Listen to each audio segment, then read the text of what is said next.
রাজধানীর পূর্বাঞ্চলে প্লট জালিয়াতির অভিযোগে স্বৈরাচার শেখ হাসিনা, তার বোন শেখ রেহানা এবং রেহানার মেয়ে টিউলিপ সিদ্দিকের বিরুদ্ধে গ্রেপ্তারি পরোয়ানা জারি করেছে আদালত। টিউলিপ যদি এই পরোয়ানার বিপরীতে আত্মসমর্পণ এবং জামিন আবেদন না করেন, তাহলে তার বিরুদ্ধে ইন্টারপোলের রেড অ্যালার্ট জারি হতে পারে। আগামী 27 এপ্রিল পর্যন্ত আদালত তাকে সময় বেঁধে দিয়েছেন। এর মধ্যে উপস্থিত না হলে ইন্টারপোলের সহায়তা চাওয়া হবে বলে দুর্নীতির দমন কমিশনের এক কর্মকর্তা ব্রিটিশ সংবাদ মাধ্যম ডেইলি মেইলকে জানিয়েছেন। ব্রিটিশ নাগরিক ও সাবেক নগরমন্ত্রী টিউলিপের বিরুদ্ধে অভিযোগ, তিনি হাসিনাকে চাপ দিয়ে তার মা, ভাই ও বোনের জন্য পূর্বাঞ্চলে প্লট বাগিয়ে দিয়েছেন।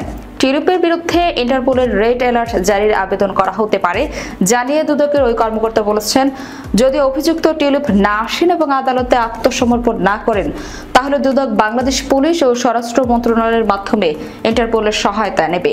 তিনি আরো বলেন, যুক্তরাজ্য 1928 সাল থেকে ইন্টারপোলের একজন সম্মানিত সদস্য হিসেবে রয়েছে। যেহেতু অভিযুক্ত অনুপস্থিত, তাই তাকে একজন পলাতক আসামি হিসেবে বিবেচনা করা হবে। বাংলাদেশ ইন্টারপোলের সদস্য, আমরা তাদের টিউলিপের বিরুদ্ধে রেড অ্যালার্ট জারি করতে বলবো। পলাতক আসামি যেন গ্রেপ্তার হয় এবং তাকে যেন প্রত্যর্পণ করা হয়, সেটি নিশ্চিত করার দাবি তার হোস্ট দেশের, যোগ করেন দুদকের এক কর্মকর্তা।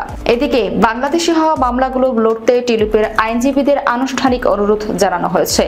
যুক্তরাজ্য ও বাংলাদেশের মধ্যে প্রত্যর্পণ চুক্তি রয়েছে। যুক্তরাজ্যে 2B প্রত্যর্পণ তালিকায় রয়েছে বাংলাদেশের নাম, যার অর্থ তার প্রত্যর্পণের বিষয়ে কোনো সিদ্ধান্ত নেওয়ার আগে মন্ত্রী এবং বিচারকদের স্পষ্ট প্রমাণ দিতে হবে। আর প্রমাণ গেলে তাকে বিচারের মুখোমুখি করতে প্রত্যর্পণ করা হতে পারে।